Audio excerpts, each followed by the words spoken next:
1968, the year of the revolution, the culmination of a catastrophic decade which saw the West fall away from God and millions of Catholics abandon the faith of their ancestors. As men and women across Europe and America exulted in their liberation from God's law, in a bare cell, a humble friar breathed his last, repeating the names of Jesus and Mary.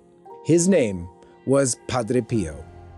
And for 50 years, he had borne the wounds of Christ in his body. But as painful as his physical wounds were, his spiritual sufferings were greater still.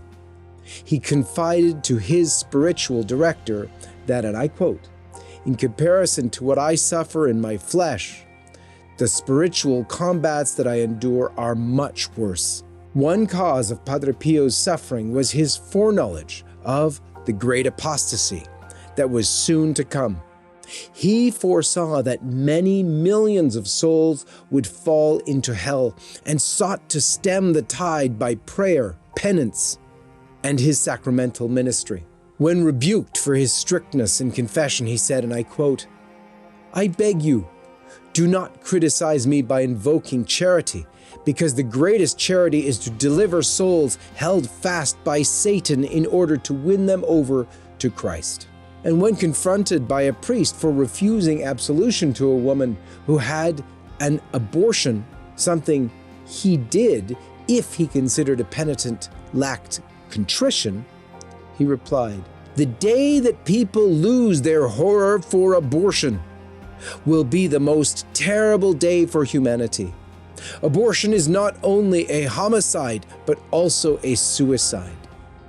Shouldn't we have the courage to manifest our faith before those who commit two crimes within one act? The suicide of the human race will be understood by those who will see the earth populated by the elderly and depopulated of children, burnt as a desert."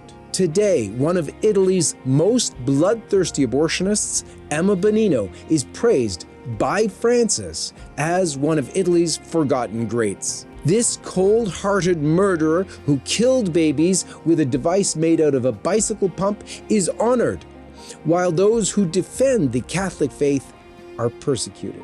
This would have horrified Padre Pio, but it would not have surprised him.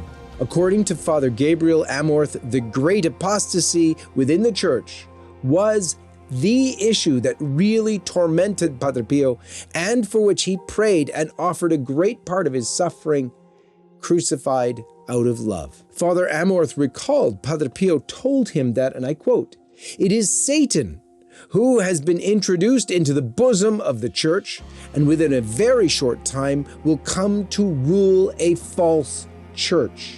When Cardinal Bacci visited Padre Pio in 1965, Padre Pio begged, and he said, and I quote, "For pity's sake, end the council quickly," end quote. And when others were celebrating the new springtime of the Church, he warned, and I quote, "In this time of darkness, let us pray. Let us do penance for the elect."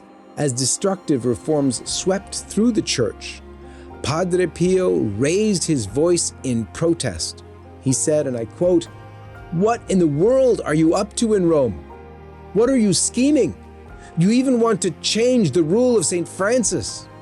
Chase them out, chase them out." And he warned the Master General of the Franciscans that, and I quote, "At the Lord's judgment, St. Francis will not recognize us as his sons. The fate of his order, the fate of the Church, the fate of the world, these were crosses under which Padre Pio labored during the last painful years of his life." And then, on the 23rd of September 1968, Padre Pio died. When the doctors removed his gloves to view the stigmata, that they found that his wounds were perfectly healed. The suffering of Padre Pio was at an end. But his warnings against the false church remain.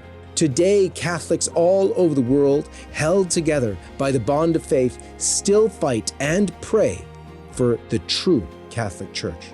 Following the example of Padre Pio, LifeSite News is dedicated to exposing the schemes of the satanic enemy which wages war against the church, has occupied Rome, and which seeks to extinguish innocent human life and the life of grace in souls. But we can only continue our fight with your support. Please help LifeSite News keep the flame of truth alive today by making your donation at give.lifesitenews.com. May God bless you.